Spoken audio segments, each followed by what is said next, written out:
सभी को हमारा नमस्कार। जय हिंद, जय विश्व, जय ब्राह्मण। ये पुस्तक रामचंद्र की संपूर्ण कृतियाँ भाग 2। इसमें 304 और 305 पृष्ठ पर कंपन, ध्वनि और प्रतीक। इसमें हम कुछ पंक्तियां पढ़ें, हम आपको बता देना चाहते हैं सत्य क्या है, असल क्या है।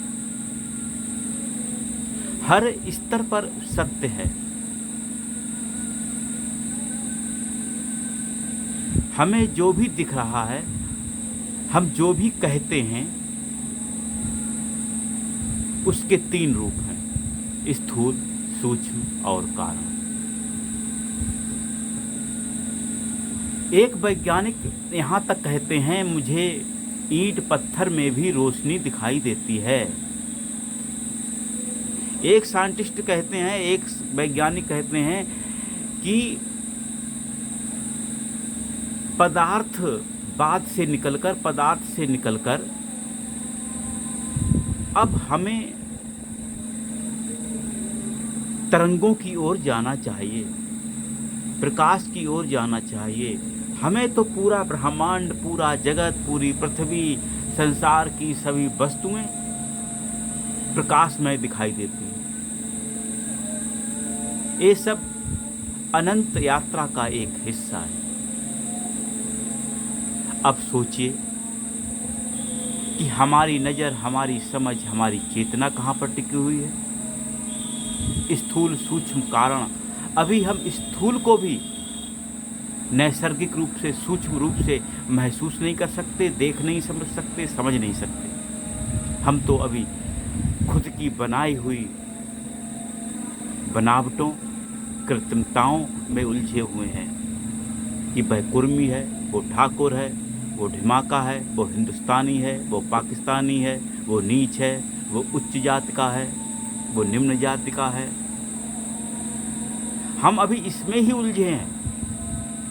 हम अभी असल से दूर हैं, हम अभी सत्य से दूर हैं।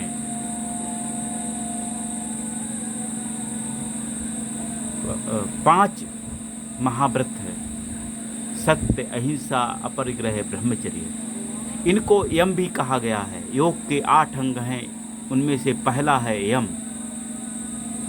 यम 5 हैं: सत्य, अहिंसा, अस्तेय, अपरिग्रह, ब्रह्मचर्य। अभी हम यम पर ही नहीं पहुंच पाए हैं। अभी हम यम के पहले सत्य पर ही नहीं पहुंच पाए हैं। सत्य ही अभी हमसे बहुत दूर है।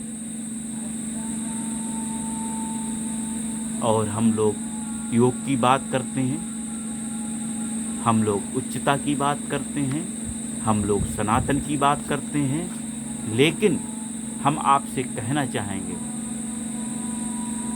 अभी हम तो वेद की बातों को ही स्वीकार नहीं कर पाए हैं। हमने देखा है समाज में जो सिर्फ वेद के श्लोकों के आधार पर बात करना चाहते हैं, बात करते हैं, उनको लोग खारिज कर देते हैं, अस्वीकार कर देते हैं। लोग कहते हैं, और लोग धर्म की पताकाएं लिए खड़े हैं। सनातन, लोग सनातन की बात करते हैं, लेकिन सनातन की शुरुआत वेद से होती है। सनातन की शुरुआत, और एक विद्वान ने यहाँ तक कहा है कि सनातन की शुरुआत के लिए पॉइंट है वेद। सनातन तो वेद के बाद में शुरू होता है। वेद तो सनातन की झलक है।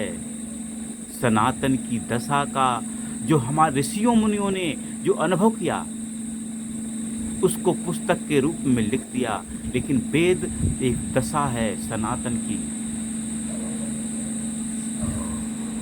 हमें अब चरणों की जरूरत नहीं है। चरण स्पर्श की जरूरत नहीं है, अब हमें ऋषियों मुनियों के मस्तिष्कों को स्पर्श करने की जरूरत है। उनकी वाणियाँ क्या कह रही हैं, उनके विचार क्या कह रहे हैं। यह जो पुस्तक है, इसमें हम पृष्ठ 305 पर अध्याय है कंपन, ध्वनि और प्रतीक। इसमें कुछ पंक्तियां हैं जो हम आपको पढ़कर सुना रहे हैं।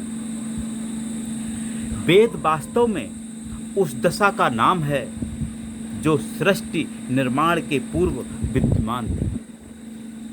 ईश्वर आपको उस दशा के अनुभव का आनंद प्रदान करे। यह बिल्कुल सत्य है कि वेद सृष्टि के निर्माण काल में अस्तित्व में आए। उन्हें पुस्तक के रूप में ढालना ठीक उसी तरह से है जैसे किसी हालात को वस्त्र पहना दिया जाए। उस समय केवल मथने वाली हालात मौजूद थी और परमाणुओं की संरचना। परमाणु का बनना भी उसी मंथन क्रिया का परिणाम था। अब नतीजा चाहे जो भी हो, इसने कई शक्लें इख्तियार की जिनकी मानसिक स्थिति उनके मूल में थी, और हालात चाहे जो भी रही हो, इसे निश्चित रूप से वैज्ञानिक कहना चाहिए। चूँकि यह कभी संभव नहीं है कि हाइड्रोजन और ऑक्सीजन के मिलने से पानी ना बना हो। मैं सिर्फ उसी चीज़ को वैज्ञानिक मानता हूँ जो प्रयोग करता चाहे जो हो, नतीजा बराबर एक सा ही दे। निगाह जब इसकी मौलिकता पर गई तो इसमें उसकी उत्पत्ति का ज्ञान हो गया। वैदिक काल के ऋषि इन धारों के मंथन से पैदा मंदिम आवाज को आधार मानकर उसकी खोज में लगे रहे, जिसकी यह आवाज थी। ऋग्वेद के शुरू के हिस्से के मंत्रों के जिन अंशों को मैंने पढ़ते सुना है, उसमें यही जाहिर होता है कि ऋग्वेद में इसी शब्द का प्रयोग किया गया है। दूसरे शब्दों में असल तत्व को पहचानने की यही कुंजी थी। जब उन्हें कुंजी मिल गई और असली चीज़ उद्घाटित होने लगी तो सारी चीज़ों ने एक और मोड़ ले लिया। आध्यात्मिक आशय से एक नया अध्याय खुला और ख्याल की उड़ान तेज होने लगी। जब ऋषियों को शब्द के मार्फत असलियत की झलक मिल गई तो इन्होंने उसमें और गहरी डुबकी लगाने का इरादा किया। उसमें डुबकी लगाने के बाद कड़ी का वह हिस्सा जब उनकी पकड़ में आया तो उन्होंने पहला पाठ सीखा, एको हम बहुश्याम, एक से अनेक हो जाने की भावना, नाभ किए विखंडन, नाभ किए संलयन।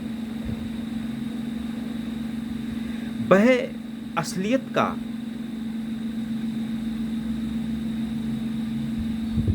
दुनिया बीपन था, यानी नीचे आने का ख्याल था।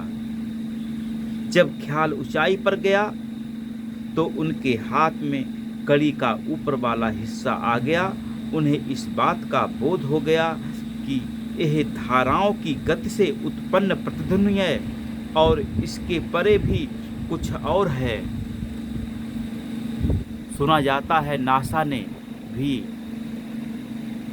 इस पर प्रकाश डाला है कि ब्रह्मांड में जो ध्वनि सुनाई देती है वह ध्वनि ओम है। लेकिन वह ओम ध्वनि कहाँ से आती है? हमारे ऋषियों मुनियों ने ओम ध्वनि को ही नहीं सुना, उन्होंने उस ध्वनि की स्थिति को भी जाना, कंडीशन को भी जाना, सूक्ष्म को जाना, कारण को जाना। विशेष फिर धन्यवाद।